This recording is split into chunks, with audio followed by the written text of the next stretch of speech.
Thanks for joining us here at 12:30, only on KGW+. I'm Stephanie Domerat. Let's get you up to date with today's afternoon's top stories. 2 Portland police officers are injured after an overnight shooting in Northeast Portland. Around 8:20 last night, Portland police officers responded to a report of a threat with a weapon near Northeast 21st Avenue and Northeast Clackamas Street. That's when they say the suspect, who you see here on your screen, shot 2 officers, then fled. The incident prompted a massive search, though they have yet to make an arrest. Police say he is believed to be armed with a knife and a handgun. Both of the injured officers are stable, though it's unclear where they were shot. Lawmakers in Washington are considering a bill aimed at protecting adults with cognitive or developmental disabilities. Senate Bill 6070 would create purple alerts for missing adults who are living with a disability, similar to an Amber Alert. The bill would also allow police to issue search warrants for evidence. It comes after a high-profile case involving a 21-year-old with autism who went missing last year. Their family says confusion about his cognitive abilities led law enforcement to delay sending an alert about his disappearance. Portland Fire and Rescue says efforts to try and stay warm during cold nights have led to 3 separate fires in the past week. The most recent was yesterday morning in southwest Portland in an apartment where firefighters say a space heater was to blame. Just last week, crews responded to a home in northeast Portland after a space heater there plugged into an extension cord caused a fire. It resulted in the death of a 64-year-old woman. Firefighters also say a warming fire at a homeless camp outside of a Red Robin restaurant in the Lloyd district spread to the restaurant's walls before they were able to put it out. All right, speaking of the cold weather, it sure is sunny out there, but it really is cold, Chris. Yeah, the last couple of mornings have been chilly. This morning, the coldest that we've had actually since February of last year. Now, we've made a nice recovery with that sunshine out there, but here's a look at where we started. Portland got down to 25, 22 degrees in Vancouver at Pearson Airfield, and 23 in Salem. So, yeah, the northern Willamette Valley, the I-5 corridor in the deep freeze this morning. Even the coast, check this out. Astoria got down to 30, Tillamook down to 28, and of course, the icebox of the state usually this time of the year burns starting off at 8. Now, there's not that much unusual about that, but the point is it's been pretty chilly to downright cold here. A nice recovery, though, as we enjoy the sunshine. We're up to 42 degrees last check at PDX. It's 44 right now in downtown. So, again, after the really cold start, things are starting to moderate a little bit. 42 right now in Vancouver and Salem. Again, you started off the morning in the low 20s. You're now up to 41 degrees at last check. We still do have some really gusty winds. We'll take you out to, well, we lost the Troutdale shot there, but winds are still gusting to 40 miles an hour right now in Troutdale. And here's a look at the wind gusts on the east side of town and through the gorge. So still another breezy afternoon out there. That will continue for the remainder of the day. So if you're in one of those east wind prone locations, you know it. You'll be feeling that for the rest of today. Otherwise, sunshine and temperatures inching into the upper 40s. Sunset tonight, I keep highlighting that. Our first 5 o'clock sunset in weeks. The days are getting longer. Nice to see you, Stephanie. Yeah, absolutely. Thanks, Chris. We'll see you soon. Well, as we have some sunny days recently, river advocates are reminding people to be safe. They emphasize that the water is still very cold and recent flooding has actually stirred up a lot of debris. Libby Dowsett has more from along the Tualatin River. River levels are finally getting back to normal, but if you take a look over here, river keepers say trees, root balls are washing down our rivers, getting stuck, just waiting to snag someone. River keepers are concerned people will see all this great sunny weather and decide to pop back out on the river without taking precautions. Mark Fitzsimmons knows the Tualatin River. He spends summers guiding kayaking groups with the Tualatin River Keepers. You get a few sunny days in a row and the air temperature gets warm and people get restless. But even he wouldn't head out on the river during winter without a dry suit and emergency provisions. He says the smooth, sunny surface does not reflect what's underneath after flooding. It starts to float. It starts to float root wads. It starts to float logs, entire trees. It starts to float piles of firewood. He says lowered branches can sweep you off your kayak, or snags in the current can funnel you underwater. If you see this much, of a tree, 2/3, 3/4, or more of that tree can be underwater. He advises kayakers to carry a pump, travel in numbers, and float with someone experienced. Even larger boat captains have been dodging debris in the Willamette, Portland's Fire and Rescue Harbor Master telling us. Again, you just can't get out of the way of those things fast enough in a lot of cases, especially if you're looking the other way and it comes up behind you. And if it's not the debris that gets you, it's the cold water. You're thrown into the water, you do that. And if your head's not above water, if you don't have a life jacket on, that's what I think probably causes most of the early season deaths that we see. Another piece of advice, get some cold water gloves, because if you were to fall into the water, you often lose control of your hands, so you can't grab anything or unzip your clothing. River keepers say it's best to just stay out of the water this time of year. In Tualatin, Libby Dowsett, KGW News. Important reminders for us. In Eugene, authorities say a man is incredibly lucky to be alive after he was trapped in a crevice along the Willamette. Eugene Springfield Fire shared these photos on social media. They say people walking along the river near the University of Oregon campus Sunday afternoon spotted the person. Firefighters say he was trapped about 15 feet and pinned between a concrete wall and a large chunk of rock. Crews say when they got him out, his body temperature was 76 degrees and he wouldn't have survived much longer. Paramedics took him to the hospital where he was in critical condition. Marion County Sheriff's deputies are looking for the people they say knocked over several street signs, including stop signs. Authorities say the vandalism occurred between January 10th and 11th and have created significant safety hazards at several key intersections. Deputies are asking anyone with information on who could be doing this to contact them. We're following an investigation and the latest in the developments out of Minneapolis following 2 shootings involving federal immigration officers there. Calls are growing for an investigation into ICE detention centers after a man arrested in Minneapolis died in custody. Meanwhile, the Trump administration is threatening consequences for a high-profile protest at a Minneapolis area church. NBC's Maggie Vespa is tracking it all from Minneapolis. Justice! When do we want it? Now! A massive show of solidarity with Minneapolis, with protesters in multiple cities marking Martin Luther King Day by taking to the streets. If Dr. King were alive today, he'd be admonishing us across the nation to stand up and march for Renee Good. Meanwhile, Sunday's protest at a St. Paul church under an intensifying spotlight. Demonstrators claiming a pastor at City's church runs local ICE operations. What you saw there was anti-Christian, anti-law enforcement rioters storming a church. Deputy Attorney General Todd Blanche arguing protesters broke federal law. You are not allowed to stop people from worshiping, and you're not allowed to intimidate or impede them. The church invited us in. Civil rights attorney Nakima Levy-Armstrong was one of the protesters. She says federal authorities have not contacted her about an investigation. They need to be investigating Jonathan Ross for the killing of Renee Good, not trying to weaponize their power against nonviolent, peaceful demonstrators. Homeland Security previously saying Ross acted in self-defense, accusing Good of weaponizing her vehicle. And the FBI says while the shooting remains under investigation, quote, the facts do not support a civil rights investigation. With protests raging in Minneapolis, President Trump threatening to send in active duty troops to quell unrest. There are also growing calls for an investigation after a man arrested by ICE officers in Minneapolis earlier this month died after being transferred to a facility in Texas. Senator Tina Smith calling it another senseless tragedy, saying ICE has an obligation to keep detainees safe. In a statement, ICE says contract security found the man, Victor Manuel Diaz, unresponsive in his cell, adding Diaz was from Nicaragua and in the country illegally, calling his death a presumed suicide that remains under investigation. And that was Maggie Vespa reporting. Coming up on the news at 12:30, just over 2 weeks before opening ceremonies for the 2026 Olympic Winter Games as they kick off in Italy. When you go to the Olympics, you're reminded it's a big, beautiful world. When we come back, we tour the host city of Milan to learn what makes the venue an all-time favorite destination year-round. The KGW Plus TV app, streaming 24/7. Local news from the team you trust on your time.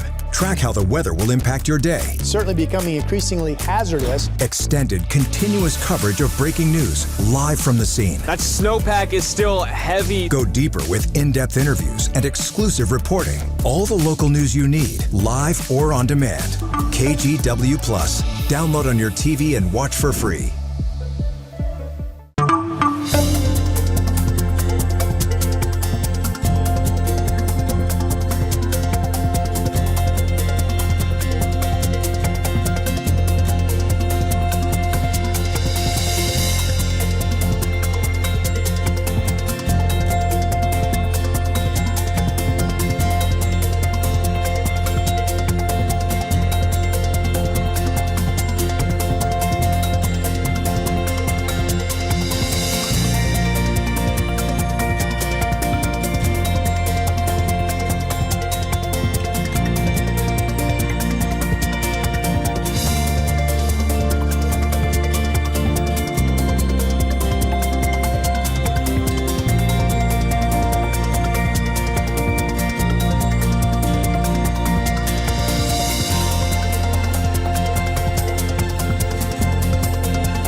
The KGW Plus TV app, streaming 24/7. Local news from the team you trust. Track how the weather will impact your day. Breaking news live from the scene. All the local news you need. KGW Plus. Download on your TV and watch for free. On Weather Impact Alert Days, stay informed, prepared, and connected with KGW and KGW Plus. Coverage that alerts you to what's coming and how it will impact you. Watch extended weather coverage on KGW Plus.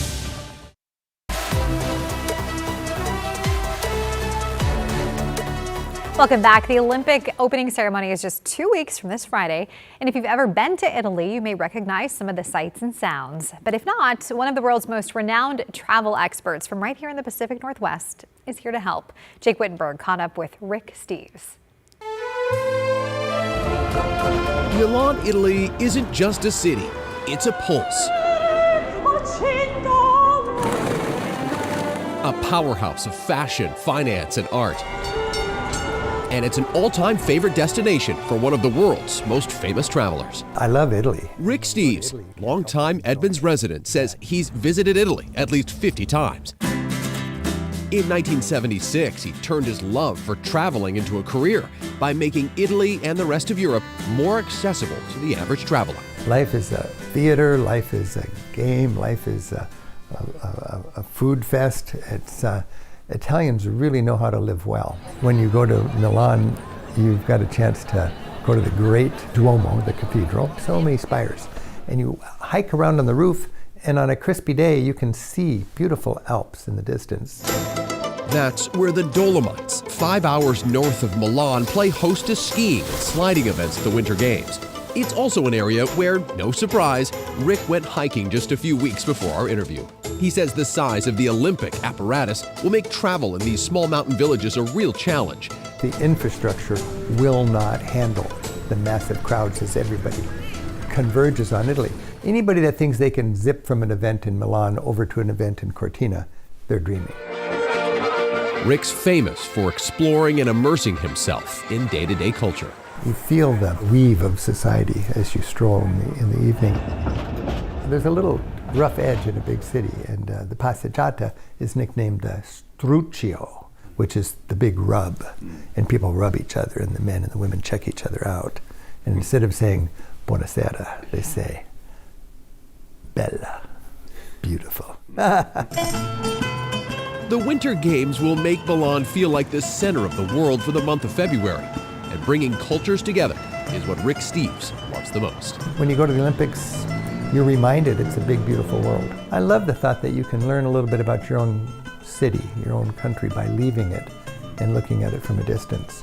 And I learn a lot about how the United States could be better when I go to a place like Italy. What a beautiful place. The countdown is on to Olympic opening ceremony, as we mentioned, in Milan. That's Friday, February 6th. You can watch all those festivities live only right here on KGW and NBC.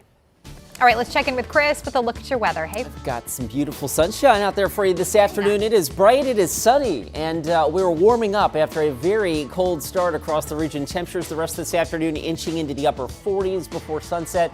Your full forecast coming up after the break. The KGW Plus TV app, streaming 24/7. Local news from the team you trust on your time. Track how the weather will impact your day. Certainly becoming increasingly hazardous. Extended, continuous coverage of breaking news live from the scene. That snowpack is still heavy. Go deeper with in-depth interviews and exclusive reporting. All the local news you need, live or on demand. KGW Plus. Download on your TV and watch for free.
On Weather Impact Alert Days, stay informed, prepared, and connected with KGW and KGW Plus. Coverage that alerts you to what's coming and how it will impact you. Watch extended weather coverage on KGW Plus. The KGW Plus TV app, streaming 24/7. Local news from the team you trust. Track how the weather will impact your day. Breaking news live from the scene. All the local news you need. KGW Plus. Download on your TV and watch for free. all right, Chris joining us with a look at our weather. It is beautiful and sunny out there, but you got to bring your jacket. And and in some cases, beware of the gusty east wind that, as you were mentioning, it's been windy. Been breezy, yes. Especially if you're in those east wind prone locations and you've lived here long enough to know where they are. You don't. Not everybody feels it, but if you're feeling it, it's getting a little old. It's getting a little old. Folks are probably pretty tired of it at this point. All right, 42 degrees last check at the airport. A nice recovery after start down around 25 degrees this morning. Salem's up to 41. Eugene is still socked in with fog at 34. The Dow's also socked in beneath that low cloud deck at 35. I'll show you that in a second. Let's take you out to Troutdale real quick.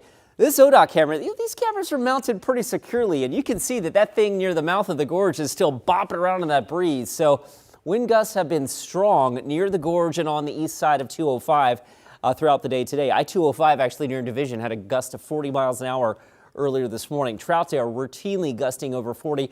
Corbett gusted to 70 miles an hour this morning. And here's a look at the wind gust forecast in Troutdale. The east-northeast wind continues roaring here for the rest of this afternoon. We'll dial it back a little bit tomorrow and more so as we go into Thursday. But until then, it's still another 36 hours of pretty windy conditions. Contrast that with this, and you've got a feel for folks out in Wasco County and out across the Columbia Basin, north central Oregon. You've been stuck under this low cloud deck for days. And so with the low clouds and the temperatures in the mid-30s, we've had some frosty, freezing fog in some cases. The models suggested this might erode a little bit today. Doesn't look like that's happened just yet. Visible satellite imagery certainly shows the Columbia Basin still socked in, while the west side of the state is basking in sunshine. All right, air stagnation advisory continues through the Columbia Basin through at least this afternoon, and also for parts of the metro area. Anybody that's not experiencing that east wind, the air gets stagnant, right? That means exhaust, pollution from automobiles and from, your lawn blowers and whatnot. All of that stuff accumulates, and so that can set the stage for not great air quality. You're certainly asked to reduce any outdoor unnecessary burning and burning in your fireplace, etc., until we get things to mix out a little bit. And I don't see that happening in that next day or two. The east breeze continues, sunny today, sunny tomorrow with another cold start. And then as we go to the extended forecast, again, dry for days. That continues to be a story as we show you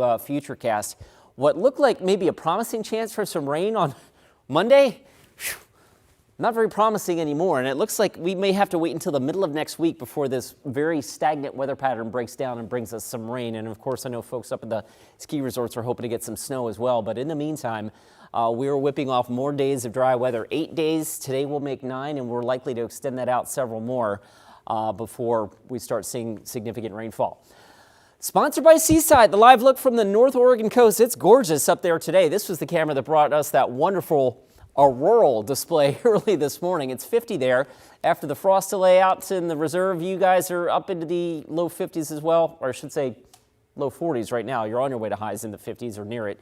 I've got Portland at 49 today, 30 tonight, so another cold morning, 49 again tomorrow. Pretty much status quo in the weather department for the next several days with that chance of rain. I feel like it's like that carrot we keep dangling out there. Chance of rain on day 7, Stephanie. Tomorrow it'll be chance of rain on day 7. It keeps moving. The day after that, it'll be chance of rain on day 7. Hopefully not. We'll hope it hangs in there. Thanks so much, Chris. Well, still ahead, a warning from the Seattle Seahawks for fans looking to score tickets to Sunday's NFC Championship game and the prices you could pay if you do. We'll be right back. We have now issued a weather impact alert. We could expect conditions in some parts of our area to change drastically pretty soon, right? And very quickly, yes. This is significant rainfall coming our way. You'll definitely want to be extra cautious. Certainly becoming increasingly hazardous. We've got the potential for some tree limbs or even trees or power lines to come down. Of course, when you hear thunder, it's always best to take cover. On Weather Impact Alert Days, stream extended coverage on KGW+.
On Weather Impact Alert Days, stay informed, prepared, and connected with KGW and KGW+. Coverage that alerts you to what's coming and how it will impact you.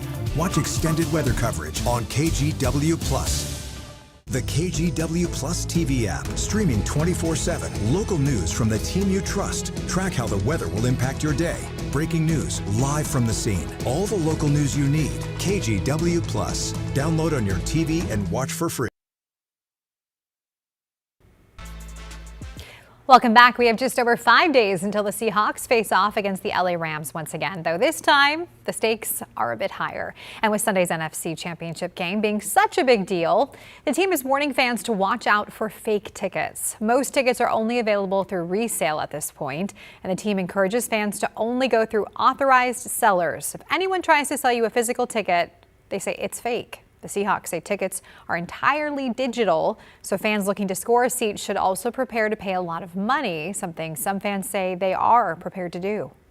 So I've been a fan, my whole life, so I'm very confident we're going to win. Plus, I've been at the other 3 NFC Championship games that were here, and we won them all, so I'm on a streak. I'm going to the game on Sunday. Currently, the cheapest resale ticket on Ticketmaster is just over $800. Stay with us. We'll be right back. On Weather Impact Alert Days, stay informed, prepared, and connected with KGW and KGW+. Coverage that alerts you to what's coming and how it will impact you. Watch extended weather coverage on KGW+. The KGW Plus TV app, streaming 24/7. Local news from the team you trust. Track how the weather will impact your day. Breaking news live from the scene. All the local news you need. KGW Plus. Download on your TV and watch for free.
have now issued a weather impact alert. We could expect conditions in some parts of our area to change drastically pretty soon, right? And very quickly, yes.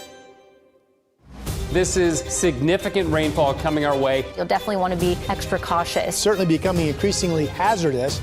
We've got the potential for some tree limbs or even trees or power lines to come down. Of course, when you hear thunder, it's always best to take cover. On Weather Impact Alert Days, stream extended coverage on KGW+.